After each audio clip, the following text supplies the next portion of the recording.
So I have a mag light. I've had this mag light for a number of years, and if you don't know what that is, it's those really cool metal police flashlights that you have.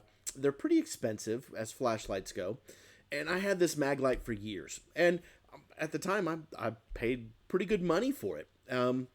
And I had it for quite a while, and then someone gave me another flashlight, an updated flashlight, if you will, and this thing is unbelievable.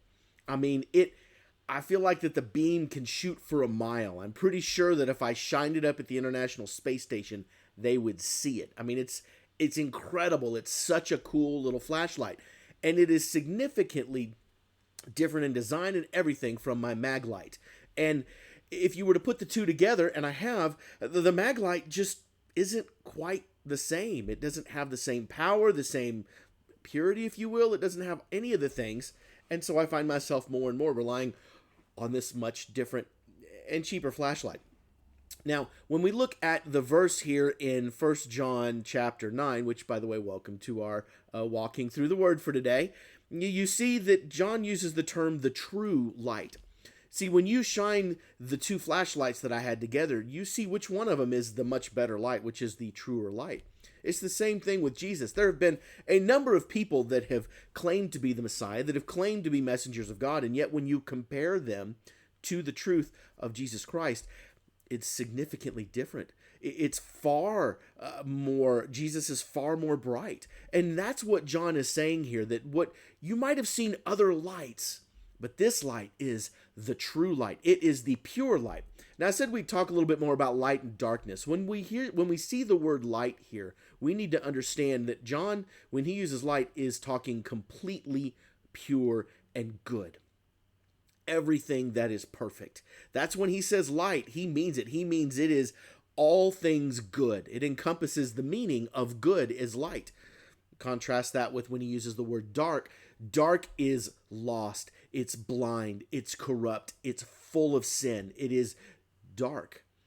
And so John is making these comparisons, and we're going to see more of the comparisons that he brings out as we dive into his scripture to help us understand just how pure Jesus is versus this darkness. And so when he says the true light, which gives light to everyone, was coming into the world, it means that the world had been living in kind of light. I mean, we were created in the image of God. We were created and given this planet by God. But the world had corrupted it. Adam and Eve's sin had corrupted not only themselves, but the planet around them. I mean, if you go back and you look at the fall of Genesis chapter 3, you realize that nothing has been protected from sin. Everything on this planet is marred by sin. As a matter of fact, that's why you might hear someone use the word depraved. See, depravity does not mean that you're completely dirty in sin. It means that there's nothing that sin has not touched. So when we talk about us being depraved, it means that there is every aspect of us that has been affected by sin.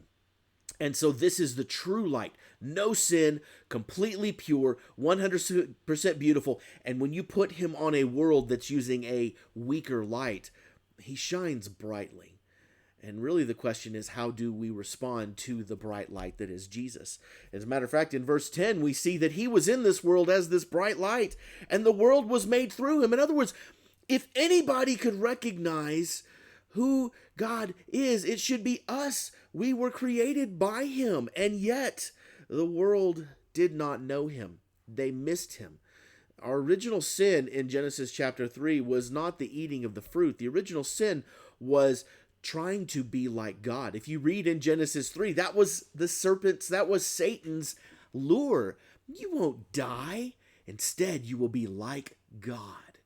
And that has been humanity's and, frankly, the world's goal ever since then, is to be God. So the world didn't know him because they didn't want to know him. They didn't want to recognize him. Instead, they wanted to be their own weaker light.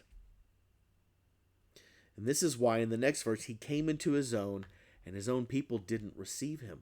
They couldn't. They wouldn't. They refused to see the light for the purity that it is. They refused and said, you know what, now I'm just going to live here in my little candle. I mean, if you've ever been in a power outage, you light candles and it kind of lights up the room, but not nearly like it does when you have electricity in your house.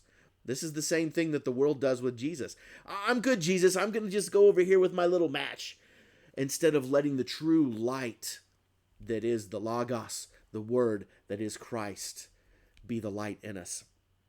Okay, that's it for today. We'll talk more tomorrow.